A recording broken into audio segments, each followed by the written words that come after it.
first person to invent the derivative was Isaac Newton, and he was a physicist.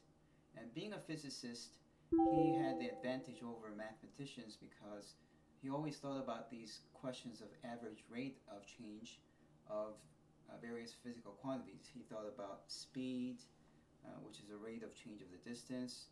He thought about acceleration, which is the rate of change of the velocity.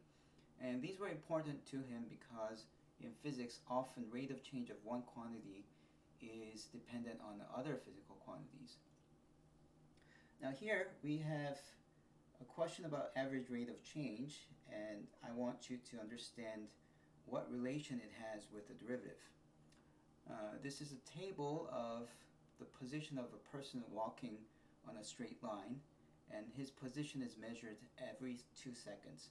So at 2 seconds, he's 11 feet away from his origin, and say at 8 seconds, he's 37 feet away from the place where he started.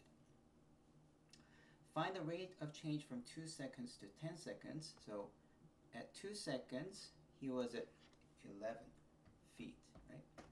And at 10 seconds, he was at 48. Now, when you talk about rate of change, this is the ratio of change of one quantity over the change of another quantity. This thing is this triangle is called delta. It's a Greek letter D. I don't know when people start using delta for change of something. It's just customary. So change of the position x, we're using the variable x for it, and we want to measure it against the change of time. And that's what we call the rate of change. And for this specific case, where you went from 2 seconds to 10 seconds, change of the time, change of any quantity is always the final value minus initial value. So final value is 10, initially it was 2, 10 minus 2 is 8, right? So that's what you have to do. And change of x is your final position, which is 48, and 11, which is the initial, so that's going to be 37 over 8. Okay, and being a physics problem, you really need to put units, but before that, let's use a calculator. So we needed 37 divided by 8, and that's equal to 4.625. All right, good. So this should really be 4.625, and because x is measured in feet and time is measured in seconds, that's the answer to number 1. Now let's do something similar. Find the rate of change for the entire period. Well, the entire period is from time 0 to 12. So in our case, change of time would be 12 minus 0. The final value of time is 12. Initial value is 0. Change of position is 60 and 0. So it's 60 minus 0. So this is 60 divided by 12. And actually, I can just do this in my head. It's 5. So this would be 5 feet per second. So on the average, this person was walking at 5 feet per second. Now, this third question is what we need to understand. So let's erase everything, and let's think about this in terms of the graph. So here is what's happening. So here's 2, 4, 6, 8, 10, and 12, and then figure not drawn to scale. At initially it's 0, but then it's 11, and then 19, 29. See, the difference is here is 11, it's only 8, so it's like a little more steeper, and then less steep, and then its difference is 10, and then again it's only 8, and then difference is 11, and then finally he may have slightly ran faster, so it's 12. So at the end he's getting to this 60 feet away from where he started, so that's his position, right? And this dx dt is what we call the instantaneous rate of change, and it's about this rate of change measured at a single point.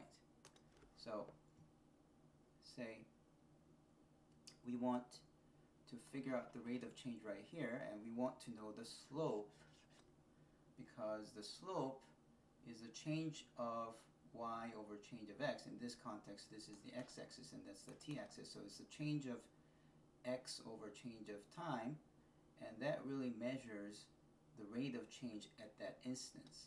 So this is what we call instantaneous rate of change,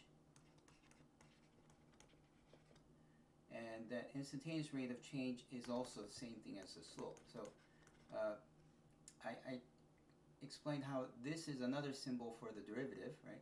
So rather than writing it as x prime of t, there's this another guy who invented calculus along with Newton. He was 10 years late, but he's still regarded as one of the inventors of the calculus.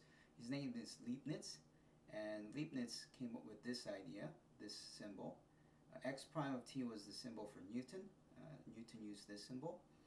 So you have two different symbols, and they both mean the derivative, and the meaning of the derivative is instantaneous rate of change, and it's also the slope. So you have to know these two meanings, okay? Now here, unfortunately, before, when we were actually calculating the derivative, we were able to get the instantaneous rate of change by shrinking this window size to be very, very small. But here, we only have data for at every 2 seconds, so you can't really do much.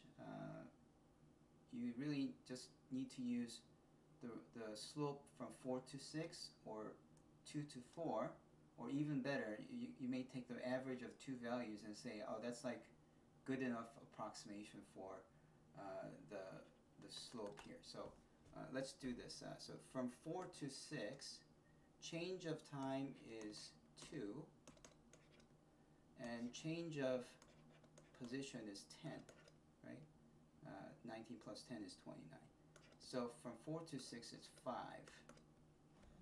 Whereas from 2 to 4, change of position is 8 and change of time is 2. So in this case, the change of x over change of time is 4. And then I would just take the average of the two values. So it's 4 plus 5, which is 9 divided by 2. So I added a 2, and I'm taking 4.5 as my best approximation for this. Now, you might have questions like this on your homework, and in that case, just give your best shot. A lot of times, if you're doing this online homework, the online homework will just accept 5 as an approximation or 4 as an approximation, so you can try either one. And that's how you use the average rate of change to approximate the instantaneous rate of change.